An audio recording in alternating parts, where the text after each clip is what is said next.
Got it. Well, kia ora, everybody, and warm welcome to ME Auckland's 9th Annual General Meeting. My name is Patrick. I'm the President of ME Auckland Board, and on behalf of the board and our staff, we are absolutely delighted to have you here today. Now that a quorum is present, I'm going to declare the meeting open at 1:38 p.m. by my time. And getting underway. Folks, I know most people will be here to listen to Dr. Stein, not me, and I'm really looking forward to her talk as well. But we have a few general matters of business to cover before we get into Dr. Stein's talk. So first up is the presentation of annual report. So this is just a progress update on from me and Kate about what ME Auckland has been up to for the last year, what we've been doing to help the community, as well as a little bit about Outlook. Also a presentation annual financial report, which will be covered by our treasurer, Joe. And finally, before we get underway with Dr. Stein, is the formal business of the meeting. So being an AGM, we have to pass a few motions, vote on a few bits and pieces, and get that out of the way before we get stuck into the guest speaker talk. So just some housekeeping before we dive right in. Questions are absolutely welcome. If you can post them in the chat, it'd be fantastic. Michelle, if there's a bunch of questions backing up and I'm not responding to them, just send me a text and I'll try and find the questions. Voting on the formal business of the meeting, this will be done by Zoom polls. So you'll get a little notification on your screen asking you to vote. Either agree or disagree to a resolution. We can cover and more when we get to it. And obviously a meeting is being recorded, so you can come back to it at a later time if you need to. Kicking off, who are we? Who is ME Auckland? We are a charity and our vision is for all people of ME CFS to live their most fulfilling life. And when we say ME CFS, we say this in a broad term, which includes long COVID, a few related conditions, and also the carers and relatives of people of ME CFS, as they tend to have quite a burden associated with illness too. Our mission is every person of ME CFS and related conditions experiences high quality healthcare, community support, free from stigma and discrimination. And we aim to improve the lives of those of ME CFS and their families by providing accessible support that's not otherwise available through a public healthcare system. To put it simply, we're an organisation that's all about support. So in the future, research and mass awareness is going to hold all the answers to ME CFS. But until then, there's people who need help today. And our niche is in rolling up our sleeves today and providing help and assistance to those people who need us in the here and now.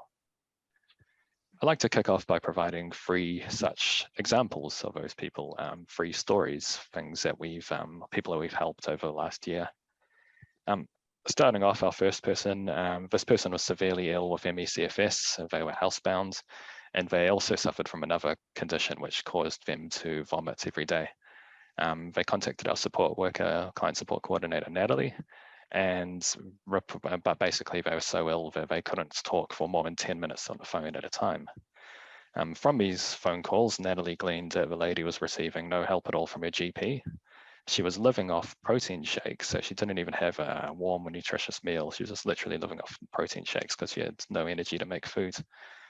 She was caring for a child with special needs and was so far behind on her housework. I mean, her dishes were stacked up in her sink. It was all full of mold. She was in a bad way. And look, as you guys, many of you on the call will know, having ME CFS is hard enough, but being in a situation like that is no way to live. So our client support coordinator, Natalie, organised urgent NASC support. So the lady got home help services. She didn't have to worry about living in an unhygienic environment.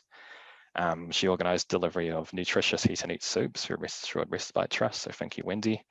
And she helped the lady obtain a specialist referral, which her doctor was referring, and got her addressing this underlying condition that was causing her to vomit every day. So ultimately put a few things in place which helped her, didn't cure ME CFS, but helped her live a much better life. I see a question in the chat. Yes, I suppose the faces, if you are talking, your face will pop up around here and it would show in a recording, so you're most welcome to turn your camera off if you like. Second client is a carer of a young adult who had ME CFS. The person is struggling to be diagnosed, not being taken seriously by doctors. The family was struggling with their finances and they were living in an unhealthy home, so they had a mold and rodent infestation as well. Again, our client support coordinator, Natalie, she provided some great illness management information to help empower this person towards better health. Found him a doctor that was able to provide diagnosis and all the referrals and ultimately take a person seriously. And she even helped with her finances. She found that this person wasn't getting a full work and income entitlements, helped them get a benefits, which saw their money go up quite a bit each week, and also encouraged them into safe and clean housing. So she provided advice on moving and tenancy and work and income to get them out of that mold and rat infested house into one which was a warm, dry home. And finally, we had a client who was severely ill with ME CFS, describes her energy levels as 2 to 5% of a normal function. She reached out to us because she was told by many other organizations that she was too severe for them to even be able to help her. Within 8 days, Natalie managed to get her home help assistance, so personal care, as well as help run the house. And this client knew people that it was taking 6 months and still hadn't received any help. Natalie also helped her identify her underlying conditions. She had CFS, but upon referral to a specialist, it was discovered that she had 5 other things which were weighing on her health. And once she addressed these a little bit, she felt a lot better. And following up with a food delivery organization, this person had fallen through her cracks, and we managed to get nutritious meals and delivered to her door. But the key thing with this client is that she was deteriorating really rapidly before Natalie's intervention. She was so ill that she struggled to even chew food. And so she thought she was going to have to be on a gastric feeding tube in her stomach. And with the support Natalie was able to provide, she managed to avoid that outcome and is a participant in some of our online support groups. So very proud of the difference that Natalie and Maddie have been making in the community. You know, these are a range of complex cases, but what they bear in common is people have been denied service otherwise in the system, people who need urgent help, and really can't wait around for a cure. They needed help today. Those 3 stories are 3 stories out of 325 people we helped in it last year. As a disclaimer, we weren't able to provide that level of support to everyone. We're a small charity and, you know, obviously, we're limited in resources. But again, I'm so immensely proud of the great work that Natalie and Maddie have been doing on the front line, supported by Kate and Michelle as well. Of our operation highlights, our Facebook support group grew to over 1,000 members. I think it makes us the largest ME support group in the country. And we're now providing our services to people with long COVID, an illness extremely similar to ME CFS. So a little pause for questions. How to reach out for expertise, say people with ME having psycho. I'll get to that one in a little bit, and it's a very good question. And thank you for the kind comments, Anne and Angela, much appreciated. So as a bit of an update on our operations side of things, but you know, to reach this many people and to reach even more people, we need to grow as an organization. We are still small. So about 1.5 years ago, we put together a strategic plan which says, okay, here's where we want to be in the future, here's where we are today, and how we're going to bridge that gap. So the first bit of our absolute heart of the strategic plan is what we call building capacity. So it's growing our team, expanding our fundraising, building other capacities such as governance, systems and processes, just so that we can grow our services and ultimately help more people in need. I want to provide an update on how it's going since we're at our annual general meeting, and I want to start with fundraising. This is a chart of the funds that we've raised since we started as a charity. When we began, we had $2,000 of really generous donors give us money to start up, and it grew to $5,000. And next year, we started tapping into grants income. But the charity only raises about $30,000 to $40,000 per year, which isn't too much, and it's kind of plateaued in the last few years. Since we adopted our strategic plan, which was 18 months ago, we've doubled that in the last financial year. So we've gone from 40,000 funding to about 86. In the last financial year, that runs until the 30th of June. So since the 30th of June, the current financial year, only 5 months, we've already raised $111,000. So that's a 5-month period, and these ones are 12-month periods. So the strategic plan is helping us get to where we need to be. And with more money, we've got more people who we can pay and provide more services. That used to be our team, our front line, which is Natalie, client support, supervisor Janet. And this is our team today. We got another person on front line. We've got Michelle helping on the back end and admin, 2 expert fundraisers who are really grateful to support, and Kate, who is a manager of our organization and leading it forward. We also have a fantastic board. I'm not going to introduce them all by name. I'd love to talk about all the wonderful people we have. But I've been truly humbled as, as a person on a small charity to receive such high caliber people. And to be honest, sometimes I look at our board and I don't know how we do it. So we've got someone who used to be the CEO of Cancer Society Auckland for 20 years. We have a doctor at Auckland Hospital who's training to be a specialist. We have a former head of health and safety at Opus International, is about a 4,000 staff organization. Got qualified accountants, people have been chaired other boards, been on community development, senior management, heaps of wonderful expertise. So we're building a capacity and strengthening our board as well. But folks, while it's all going well on that end, I did want to take a step back and talk a little bit about the mountain ahead.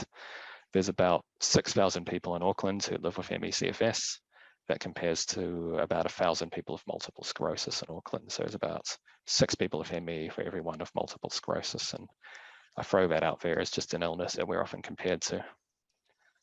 Despite having 6 times the number of people to serve, we receive less than 1/6 of the funding of multiple sclerosis Auckland. So we have a budget this year for $130,000 to run our operations. The multiple sclerosis Auckland pulled in $877,000 last year.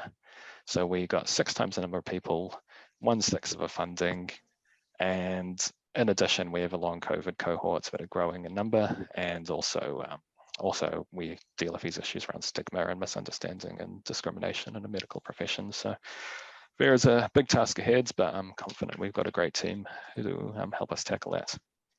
So I think that's it for my section of presentation. Kate will talk a little bit more about the details of what we achieved over last year, as well as our outlook. Awesome. Thanks so much, Patrick. We just had a question come in from Anthea. How do you estimate how many people have ME CFS? And you can update me if I'm incorrect, Patrick, but it's generally based through international research on population statistics in terms of the number of percentage of people within a population who have ME, and then utilised through our New Zealand population. That's right. It's horribly imprecise. We're utilising international research because ME is so under-researched, which is sad. And we're running off a rate of 1 in 250, I think was one which we're applying. There's a lot of research to say that even grossly understates this, and then the true number can be higher. Our other organisations across the country do use a higher rate than what we do. So yeah, it's an estimate, take it with a grain of salt, but there are a lot of people out there, and there's a lot more with long COVID, which is creating a very similar thing to ME CFS. There was a very important question I remember also from somebody about accessing, so I think it was psychological support, and is that something that we can follow up with Jenny on after a presentation, just to make sure she's got all the services and everything she needs? Yeah, absolutely. There's a case at the moment that there's been discussion on our Facebook page, and it's quite a complicated case around somebody who has been admitted to a psych ward, and they are not having their needs met in regards to ME, and it's not even being recognised that they have ME.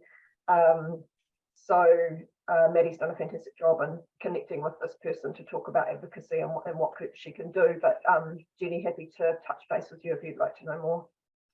Yeah, that'd be good, thank you. And last one before we move on, Russell's good question, what's the breakdown of funding from different sources?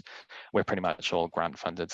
Grants offers the highest return on our very limited resources. So, our fundraisers are only doing 10 hours a month in terms of what we can afford.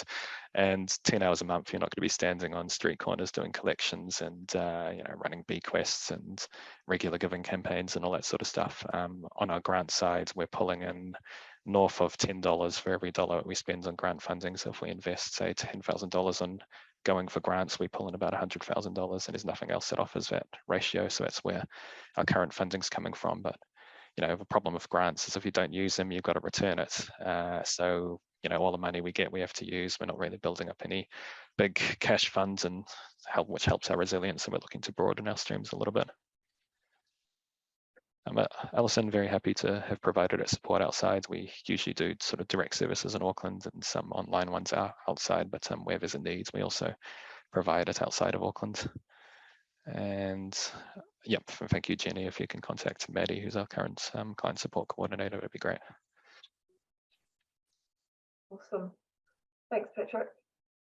So looking through our strategic plan the other day, and we adopted that early last year, and we had quite a number of things on it, and something quite ambitious in comparison to what we've done annually in the past. But it was amazing to look at how many of the things on our strategic plan that we've actually managed to tick off.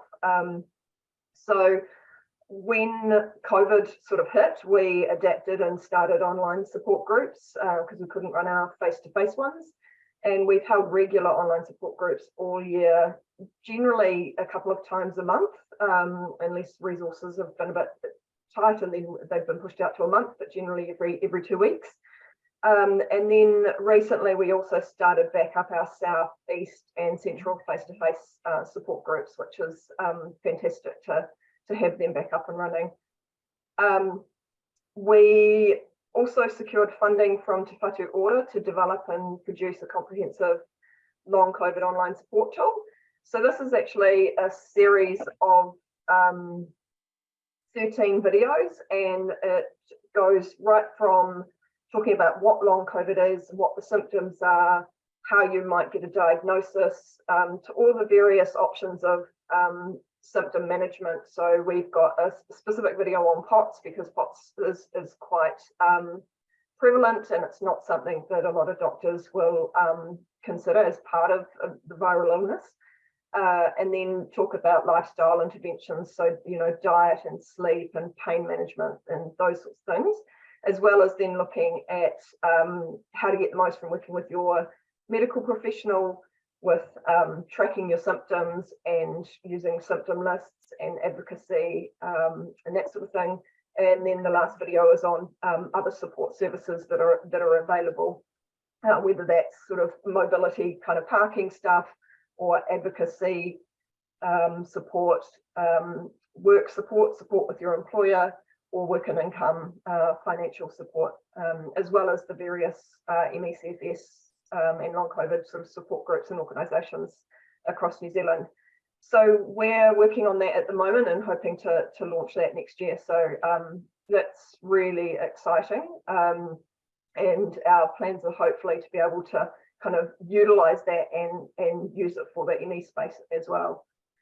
So we also I've put here relaunched our quarterly newsletter, but it's really launched a quarterly newsletter because I'm not sure that we really had one in the past. So we're about to do our fourth newsletter for the year that will come out in early December, and it provides sort of community updates, organisational updates, illness management advice. We have contributions from our lovely community with recipes or thoughtful ideas and anything that can be helpful for the community, and then any information on events and support groups and things like that are happening. So if anybody's not signed up to receive that newsletter, then you can email Michelle or just make a note in the chat, and we can get back to you to add you to our list. We also implemented an ME Awareness Day campaign this year, and we interviewed 4 people with lived experience of ME and long COVID, and those are available on our website. Our aim was to get more stories out there for what it's really like living with this illness, so that people can understand it more. And so it was fantastic to have those available now for everybody to watch and listen to. And Patrick wrote a fantastic opinion piece, which was actually published by Radio NZ on their website. And it was titled "How to Tackle New Zealand's Long COVID Threat." And it linked long COVID and ME and talked about the expertise that the ME community has that they can use to support the long COVID community. So it was fantastic to have that work published. So it's been a really amazing year with lots of things happening. So next we'll look at next year. Do you want to flip the slide for me, Patrick? Thanks. So plans for next year, we are working on a new and improved website, which is really exciting. And it's going to have a whole lot of clear resources on a clear resource section, It's also going to have a members only section, which will contain materials and resources developed by our community and for our community, specifically for us. So really exciting to be able to have that available. The Long COVID online support tools that I mentioned, that's going to be launched end of January or February sometime. And we also plan to re-establish our West and North face-to-face groups so that we will have face-to-face groups running in every part of Auckland. And then we also plan to introduce member surveys, which is another part of our strategic plan that we had to try and increase the amount of feedback and information that we get from our community on how we can improve services and what their needs are. And there's one other thing that we're looking at introducing next year, and that's a financial membership. So don't be worried for anybody who is a member, you won't get an automatic sort of bill. What we are looking at is, according to our constitution, we actually are required to have financial members who are the ones that are able to vote at our AGM. So we're going to introduce a financial membership, which is a level of membership that allows you to vote at the AGM. So it doesn't at all affect services that are available for people. People can't afford to be a financial member, they can still absolutely get all our services. If anybody really wants to vote and isn't able to afford the financial membership, then they can come and chat to us and we can work something out. Anybody who's already a donor of ours will be a financial member anyway, so that they are able to vote at our AGM. And it just covers off one of the technicalities of our constitution. So yeah, so that's our plans for next year. So the last bit is, obviously Patrick talked about our financials and our situation, and you know, we're doing amazingly in comparison to how we've been doing in other years. And we get most of our funding from our grants. However, we do get some donations, and our donations are amazing because they can go where we need to put them, or where somebody would like to donate for. So if someone would like to donate that helps some severe cases of ME, such as the ones that Patrick talked about and shared our stories of, then you know, we can have the money that goes towards that. But it also means that we have a section of money that isn't tied to specific things. So when we get grant funding, it's very detailed in the itemization of where we can spend that money, and so it's really nice to have some unstructured funds as well. So if anybody wants to support us, you can donate via our Give a Little page, and actually our new website's going to have hopefully a straight donation form on it, so people can donate directly from there. There's other ways that you can help us out as well. You can donate goods with our growing staff. There's phones, laptops and other sorts of equipment that are often needed. If you've got any specialist skills that could help us, then we're open to that. We are going to be looking for facilitators for our North and West support groups. So if anybody's interested in helping us facilitate those groups as a volunteer, then that would be fantastic. We'd love to hear from you. And providing us with feedback. Your voice is really important to us, and how you view our services and what your needs are really key to how we deliver our services. So if you've got some feedback, then please do get in contact with us. So this, that little slide there just gives you a little bit of an idea. If you were to donate some money, so $30 might fund a check-in to an isolated client. $75 might allow us to convene a support group meeting where a group of people can connect to each other. And $90 allows us to advocate for someone, and that might be with work and income, or for their medical care, housing, or getting them the right food, as you heard about with the stories that Patrick shared. $120 $25, sorry, provides for a home visit and a comprehensive assessment for the needs of someone with ME CFS or long COVID. And $180 would cover a crisis response for someone who's really high needs and vulnerable. And then if anybody was able to donate more, sort of 1,000 or more, then we can look at developing a new program or a resource that's going to benefit hundreds of people, and the money will be used over a long time. So we can't go without thanking the amazing people that are involved in our organisation. We have a number of volunteers, and they are volunteers that help with our Facebook support group and moderating that, and at times that can get quite challenging. There are people who help us with some of the materials that we develop and reviewing it and reading and critiquing. There are the fantastic facilitators of our face-to-face support groups, and without all of these people, then those services wouldn't run. So a huge thank you to the people who volunteer with us. We really, really appreciate the work and the contribution that you make to us as an organisation. You'll see the list of our staff and contractors there, which Patrick spoke about earlier, and that's grown quite a lot in the last year. Our fantastic board, Patrick talked about as well, also volunteers, and an incredible bunch of people with an incredible range of skills that really do make the organisation what it is today.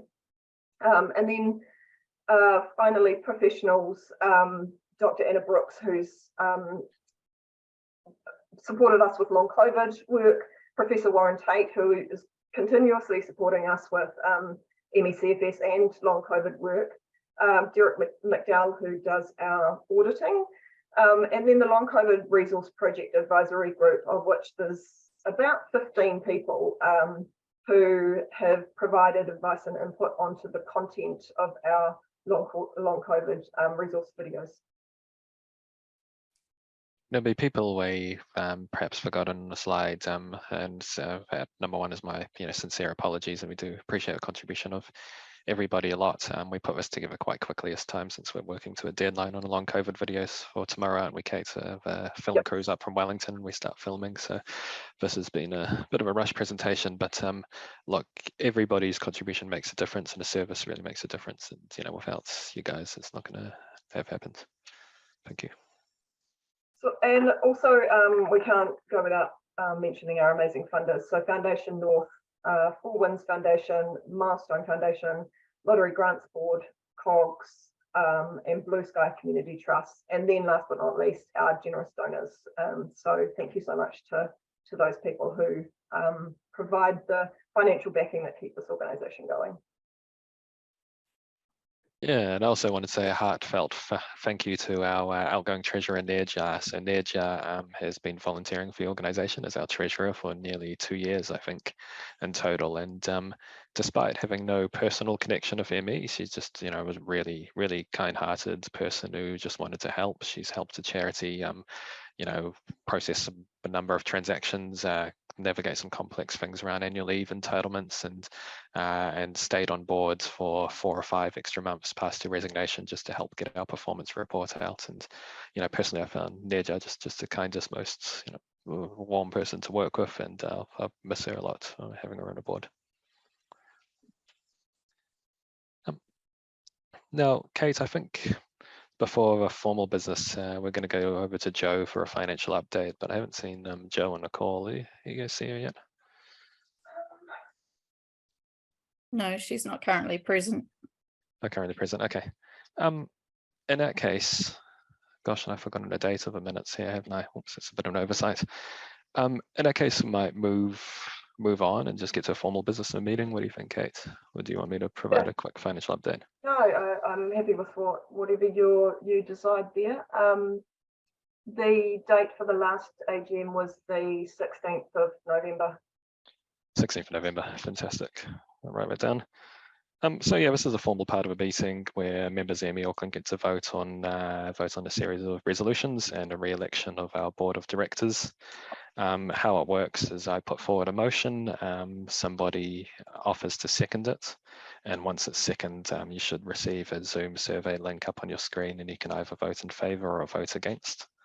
Voting isn't mandatory, but it does help if you'd like to vote. Before beginning, oh, sorry, were you going to say something? Just going to say, we don't actually have a poll for the minutes. We've only got them set up for the reappointments. Okay, in which case I'll ask that, can everyone vote? Members of ME Auckland can vote. If you're unsure if you're a member or not, do just vote anyway, and we'll corroborate it against our database. So I'm thinking maybe voting in favour, we just put a comment saying, well, once I ask people vote for, they put yes, and if I say any votes against, they put no, maybe, in the chat. Would that work out? Yep. Fantastic. Before I get underway, we made a call for proxy votes in accordance with our constitution. No proxies are received for this meeting, so it's just going to be a vote for the people on this call. First matter of business is that the minutes of last year's annual general meeting held 16th of November 2021 be adopted as a true and correct record of that meeting. They were circulated with a meeting invite. I'm happy to move that. Do I have a second? Yep. Second, Kate. All in favour, put yes in the chat box. I'll give people a minute or so to do it. And maybe all against, put no in the chat box.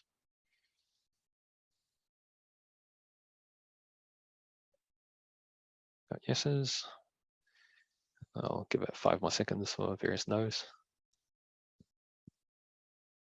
Okay, looks like motion carried. Next order of business, that the audited accounts of ME CFS Support Auckland for the year ended 30th of June 2022 be received and adopted. I move that motion. Do I have a second? Yes, Michelle. Second, Michelle. All in favour, put yes in the comment boxes, and all against, put no. Look at them trickle in. Very nice. I'll give it another 15 seconds.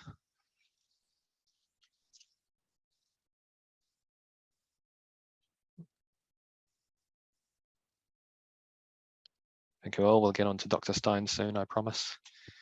Last ones. Re-election of a board of directors. So we did a call for nominations in accordance with our constitution. No nominations were received. My understanding is all current directors are standing for re-election. Now our secretary and treasury positions are appointed by the board, so we're not required to be voted on for re-election of annual general meeting. So first up, it's me. Do I have someone move that I be reappointed as president of ME Auckland? Yes, Saul, I do. Thank you, Saul. Just I'll take Kate as a second. She put her hand up too. And you should have voting on your screen. So all in favour. And it looks like we got voting for the other positions as well, all on a screen. I'll tell you what, I'll put everybody up there. I move that Kate be re-elected as Vice President of ME Auckland. Do I have a second? Yeah, John Loof. John Loof, nice. And I think the voting should be on your screen still. Also move that John Loof be re-elected as the Director of ME Auckland. Do I have a second? Yep, second. Second, Kate. And voting on a screen. And I move that Saul be re-elected as Director of ME Auckland. Do I have a second? Yep. Yes, Sherelle here. Sherelle, very nice. Glad to have you, Sherelle. And all in favour? I'll be on a screen. And I move that Sherelle be re-elected as Director of ME Auckland. Do I have a second? Yep. Yep, Kate, fantastic. And the voting should be on screen. Are those voting polls coming through, Michelle? Is that working all fine? Kate will be receiving them. Kate, Yep, okay. they are. Nice. We'll give it another 10 seconds and then let your hands over to Dr. Stein, maybe. Cool. Can I just remind everyone to push submit at the bottom there when you finish voting the list. I'm wondering if I push submit now. Oh, well. It will disappear once you've pushed submit. So if yes. it's gone, you would have. Very well, it's gone, so we're all safe.